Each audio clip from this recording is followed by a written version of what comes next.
Hello दोस्तों, AR role में आप सबका स्वागत है। आज हम जानेंगे the romance of twin flower का एपिसोड 3 का हिंदी एक्सप्लेनेशन।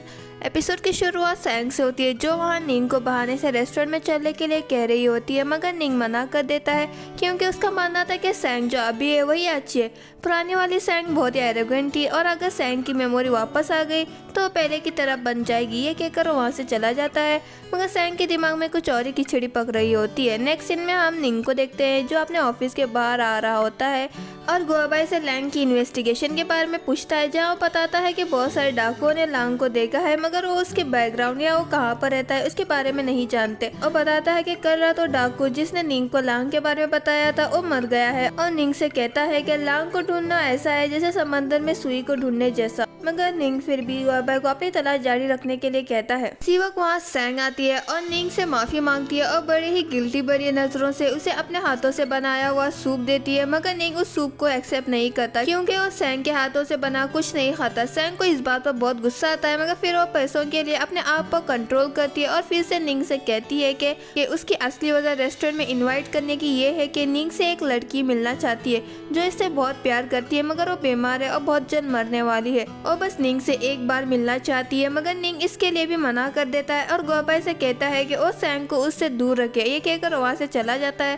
सैंग को इस बात पर बहुत गुस्सा आता है और वो सूप खुद ही पी जाती है। सैंग निंग को किसी भी तरह रेस्टोरेंट में लाने के आइडिया के बारे में सोच रही होती है और बातों बातों में मूजू सैंग को बताती है कि एम्परर ने निंग को एक हॉर्स दिया था एज अ ट्रिब्यूट जो उसे बहुत पसंद है। ये सुनकर सैंग को एक आइडिया आता है और वो हॉर्स को ही किडनैप कर लेती है और निंग को धमकी देती है कि अगर वो रेस्टोरेंट में नहीं आया तो वो हॉर्स को मारकर खा जाएगी। निंग पहले तो मना करता है, मगर फिर गुआबाई कहता है कि लगता है सैंग तुम्हारे और उसके बीच सब कुछ ठीक करना चाहती होगी। ये सुनकर वो रेस्टोरेंट में जाने के लिए मान जाता है और गुआबाई को आर्चर्स को साथ लेने के लिए कहता है। और यहाँ रेस्टोरेंट में सैंग सब कुछ अरेंज कर रही होती है और यहाँ एक लड़की भी आती है जिसका नाम गुआऊ होता है। गुआऊ सैंग से निंग के बारे में पूछती है और इसी वक्त निंग आता है और सैंग गुआऊ को निंग से इंट्रोड्यूस करती है, मगर गुआऊ अचानक से वहाँ से चली जाती है और कुछ गुंडे आते हैं अपना मुंह कवर करके। सैंग ये सब देखकर शॉक होती है, मगर निंग लांग को वहाँ देखकर शॉक नहीं होता। लांग निंग पर हमला करने ही वाला होता है, मगर निंग के आदमी लांग पर ही हमला कर देते हैं और लांग को चुपना पड़ता है। निंग गुआबाई से कहता है कि उसे लांग को जिंदा पकड़ना है और वहाँ से जाने वाला होता है। सैंग भी वहाँ से जाने की कोशिश करती है, मगर लांग सैंग को हॉस्टेज बना लेता है और निंग को धमकी देता है कि अगर वो उसे जाने नहीं देगा तो सैंग को मार देगा। मगर निंग कहता है कि सैंग बहुत ही घमंडी लड़की है, अगर लांग उसे मार भी देगा तो उसे कुछ फर्क नहीं पड़ेगा, बल्कि उसे थैंक्स कहेगा। सैंग को यकीन नहीं आता कि निंग को उसकी इतनी सी भी पड़ी नहीं है।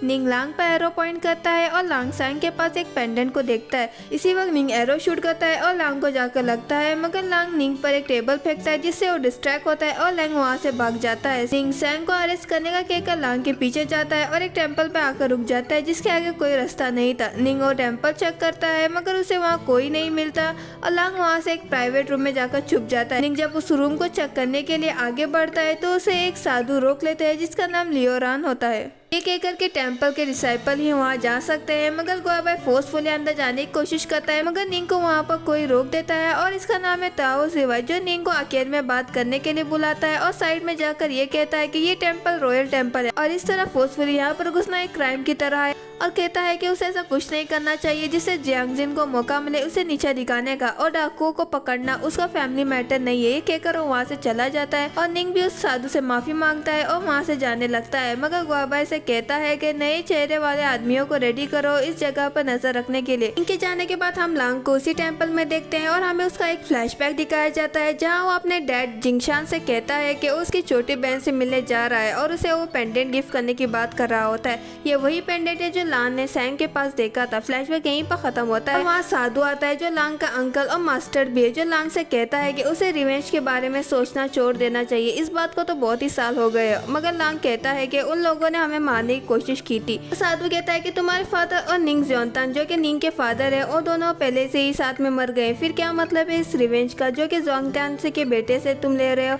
और लांग को समझाने की कोशिश करता है कि वो अपनी जिंदगी सही तरीके से गुजारे। तो लांग कहता है 18 साल हो गए, मगर इस बात को ना मैं बुलाऊं और ना निंग बुलाए, इसलिए वो हमेशा डाकुओं को मारता है ताकि वो टी गैंग को खत्म कर पाए और कहता है ये एक ना एक दिन जरूर खत्म होगा। मगर साधु कहता है तुम अपने डैड की तरह ही बन रहे हो, तुम्हें जो करना है तुम वो करो। ये कहकर वो वहाँ से चला चला जाता है। और यहाँ निंग सैंग से उसके और लैंग के बीच कैसा रिलेशनशिप है पूछ रहा होता है और सैंग उसे बताती है कि उसे लगा था कि मिस गाओ निंग से मिलना चाहती है, इसलिए उसने उसको पैसे दिए निंग को वहाँ पर बुलाने के, मगर उसे नहीं पता था कि वहाँ पर डाकू आ जाएंगे। मगर निंग का मानना ये था कि वेडिंग वाले दिन और आज दोनों में भी सैंग इन्वॉल्व थी। शादी में सैंग निंग को मारना चाहती थी और आज सैंग ने ही निंग को वहाँ पर रेस्टोरेंट में बुलाया था।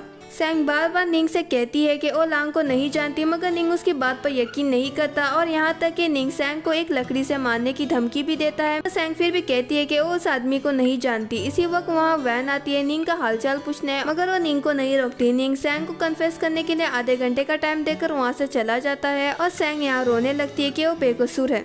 यहाँ गुआबाई निंग से पूछता है क्या तुम सच में सैंग को मारोगे, तो निंग कहता है कि वो कभी लड़कियों पर हाथ नहीं उठाता। हाँ, उसे सैंग पर शक हुआ था, मगर सैंग को अटल देकर उसे लगता है कि वो सब एक कोइंसिडेंस होगा और गुआबाई से कहता है कि वो लांग को जल्द से जल्द ढूंढ कर निकाले। वो गुआबाई निंग से पूछता है कि सैंग का क्या करना है, तो निंग कहता है कि आधे घंटे के बाद सैंग को उसके रूम में जाने के लिए दे दो। मगर यहाँ वैंग एक सर्वेंट से कहती है कि निंग का ऑर्डर है, अगर आधे घंटे में सैंग ने कन्फेस नहीं किया कि उसके और लांग के बीच में क्या रिलेशनशिप है तो उसे उस लकड़ी से मार सकते हैं। और वो सर्वेंट पहले तो जाती है, मगर फिर निंग का ऑर्डर समझकर सैंग को मारने आती है। सैंग बार बार कहती है कि उसे कुछ नहीं पता, मगर वो सर्वेंट उसका कहना नहीं मानती और उसे मारने लगती है और सैंग वहीं पर बेहोश हो जाती है। इसी वक्त वहाँ निंग आता है और वो सब कुछ रोक देता है और बेहोश सैंग को देखता है और गुआबाई से कहता है कि डॉक्टर को बुलाओ और सैंग को ट्रीट करो। नेक्स्ट सीन में हम गुआबाई को देखते हैं जो निंग को आकर बताता है कि सैंग को डॉक्टर ने चेक किया है। हाँ, उसे चोट तो लगी है, मगर अच्छी बात यह है कि चोट इतनी गहरी नहीं है, बस कुछ दिनों के आराम के बाद सैंग ठीक हो जाएगी। निंग गुआबाई से पूछता है कि क्या तुमने पता लगाया कि इसके पीछे कौन था, तो गुआबाई कहता है कि उसी सर्वे ने कन्फेस किया है, ये सब वैंग का किया धरा है। निंग कहता है कि वैंग ने ये सब शादी वाले दिन जो हुआ उसका बदला लेने के लिए किया होगा।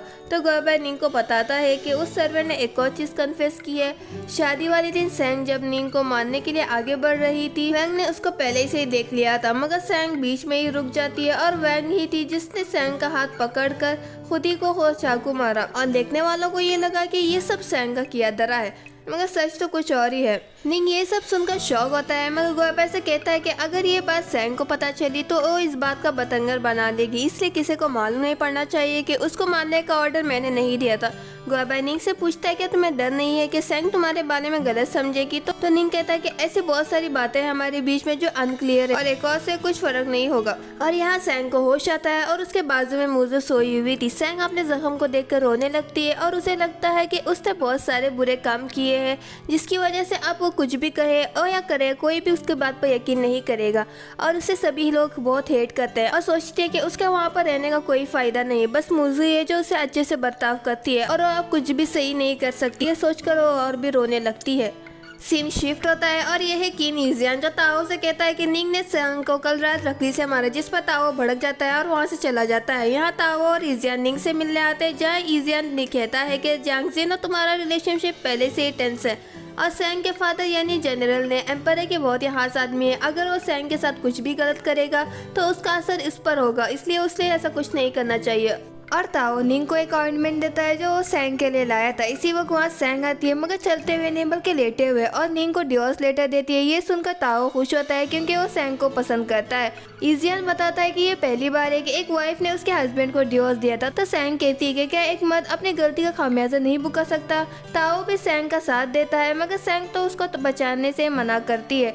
ताओ उसे याद दिलाने की कोशिश करता है, मगर निंग ताओ और इजियान को बाहर निकलने के लिए कहता है और इजियान ताओ को लेकर वहाँ से चला जाता है। निंग सैंग को डिवोर्स देने से मना करता है क्योंकि वो एक मार्कस है जिसकी शादी खुद एम्पायर करवाता है और वो खुद से वो शादी नहीं तोड़ सकता, मगर सैंग फिर भी इंसिस्ट करती है। तो निंग गांव से कहकर सैंग को उसके कमरे में भिजवाता है और यहाँ कमरे में सैंग रातों रात भागने का प्लान कर रही होती है, जहाँ वो वहाँ से भागकर जनरल ने यानी अपने फादर के पास जाने की बात कर रही होती। तो म्यूजिक कहती है कि उसके फादर नॉर्थ वेस्टर्न साइड में रहते हैं जो यहाँ से बहुत ही दूर है और उनके पास इतने पैसे भी नहीं है कि वो वहाँ जा सके, और कहती है वैसे भी उसके फादर उससे बहुत गुस्सा है, मगर उसकी माँ और बहन की मदद से अब गुस्सा थोड़ा कम हो गया है। तो सांग कहती है क्या मैं अंधी हो गई थी कि मैंने निंग से प्यार किया, और कहती है मैं कैसे भी करके पैसे कमाऊंगी, चाहे मैं बेड पर ही क्यों ना रहूं, और आज से 7 दिन के बाद जब मैं ठीक हो जाऊंगी मैं यहाँ से भाग जाऊंगी। सांग ये सब बड़े आवाज में कह रही होती है और बाहर तेरा हर शख्स ये सब सुन सकता है।